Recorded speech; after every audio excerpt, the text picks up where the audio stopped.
Fractal model के part 3 में हम लोग ये देखेंगे कि हम लोग डेली की जो एक्सपेंशन कैंडल होती है या फिर डेली की पूरी मूव को हम कैसे कैच कर सकते हैं। इस वीडियो में मैं 2 से 3 चीज़ें आप लोगों से डिस्कस करूंगा जिसको आप लोगों ने एंड तक देखना है। अब सिंपल यहाँ पे आप लोगों के सामने अक्सर आप देखते हो कि मार्केट में जैसे ही डेली की कैंडल ओपन होती है वो सिर्फ हल्का सा एक लो या हाई लगाती है और उसके बाद पूरी की पूरी कैंडल सारा दिन मार्केट एक ही साइड पे जो है वो चलती रहती है। तो उस चीज़ को हम कैसे पकड़ सकते हैं, यहाँ पे आप लोग जो है वो देख रहे हैं आपके सामने कि मार्केट में 2 तरह से डेली कैंडल की ओपनिंग जो है वो होती है। एक तो ये है कि मार्केट यहाँ से डेली कैंडल जो है वो ओपन हुई है, नीचे ज़ाहिर है कोई ना कोई आपका पीडी रेस के ऊपर ऑलरेडी मैं वीडियो जो है बना चुका हूँ।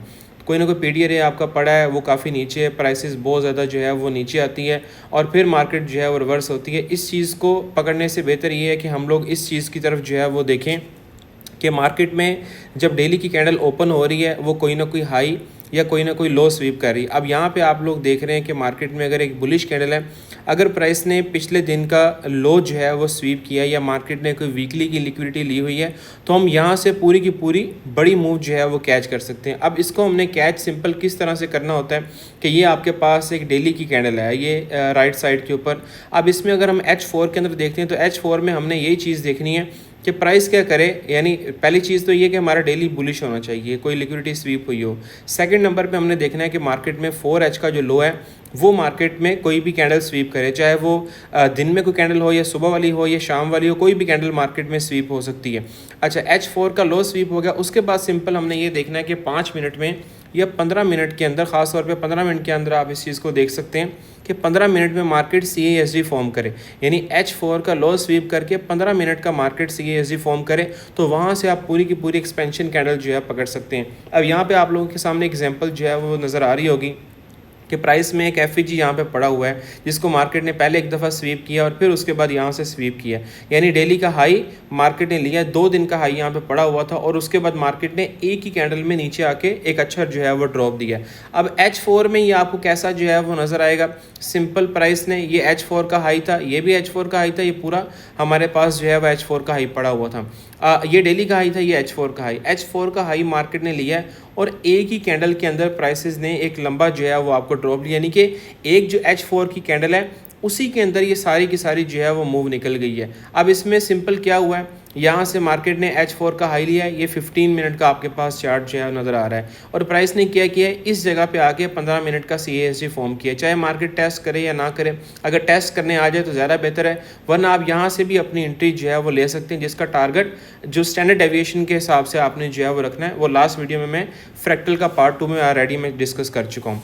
अब इसी की दूसरी टाइप है वो है कंटिन्यूशन। यानी कि अगर तो इस तरह का सेटअप आपको नहीं मिलता, 4H में डायरेक्ट मार्केट इस तरह से एक ही 15 मिनट का CASD फॉर्म करके डायरेक्ट ड्रॉप नहीं लेती और दरमियान में प्राइसेस जो है वो रुक जाती हैं, उसमें हम लोग फिर कंटिन्यूशन के अंदर भी अगेन एंट्री पकड़ सकते हैं। यानी डेली का लो किसी ने स्वीप किया है, उसके बाद आप H4 में आ गए, H4 में आके मार्केट ने पिछली कैंडल का लो स्वीप कर लिया, यानी पिछली H4 का लो स्वीप हो गया और जाके यहाँ पे क्लोजिंग दे दी। लेकिन आपको ये पता है कि मार्केट में डेली का टारगेट काफ़ी ऊपर पड़ा हुआ है, तो फिर नेक्स्ट जो आपकी H4 ओपन होगी उसके अंदर भी आप लोग इसमें जाके 15 मिनट के CASD के ऊपर एंट्री ले सकते हैं। यानी पहले वाला मैंने क्या कहा है कि डायरेक्ट डेली से H4 स्वीप हो, H4 से 15 मिनट में आपने एंट्री लेनी है। यहाँ पे क्या है कि टारगेट आपके पास पेंडिंग पड़ा है और आपने यहाँ पे एंट्री किस तरह से ली है।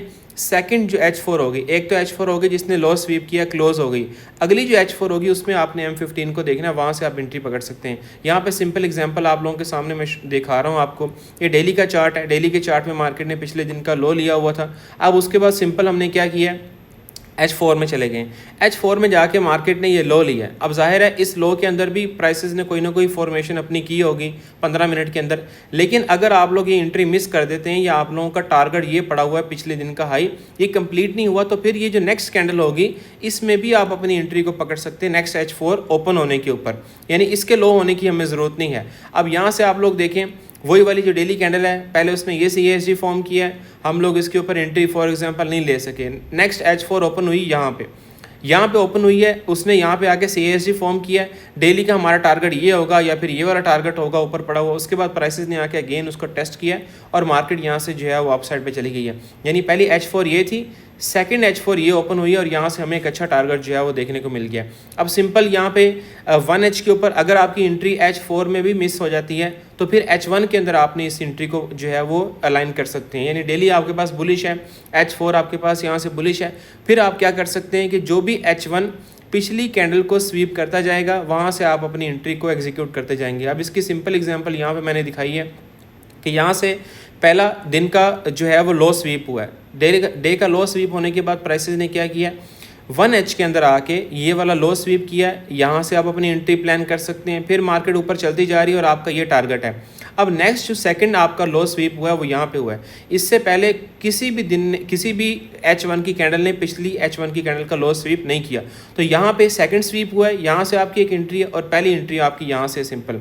अब यहाँ पे आपको पहली एंट्री मैं दिखा रहा हूँ कि ये लो स्वीप हुआ था, पहली एंट्री ये बनी है। उसके बाद आके अगर तो किसी CASD के साथ आपका FVG भी अलाइन हो रहा है तो मार्केट यहाँ से डायरेक्ट मूव कर जाएगी। पहली एंट्री आपकी ये थी। फिर दूसरी एंट्री जो आपकी बनी है वो ये है जिसमें H1 का लो स्वीप हुआ है, प्राइस ने CASD फॉर्म किया है। इससे नीचे आपका 15-20 पिप का SL है और यहाँ से देखें कितना ज़बरदस्त किस्म का आपको यानी रिस्पॉन्स मार्केट ने दिया है। तो ये पूरी की पूरी अलाइनमेंट है कि आपने डेली से H4 से H1 कैसे अलाइनमेंट करके मार्केट में अपनी ट्रेड को एग्जीक्यूट करना है। ऐसी बहुत सारी वीडियो मैं आगे भी आप लोगों के साथ शेयर करता रहूँगा। व्हाट्सएप ग्रुप का लिंक बायो के अंदर मौजूद है, उसको आप ज्वाइन कर सकते हैं। Thank you so much.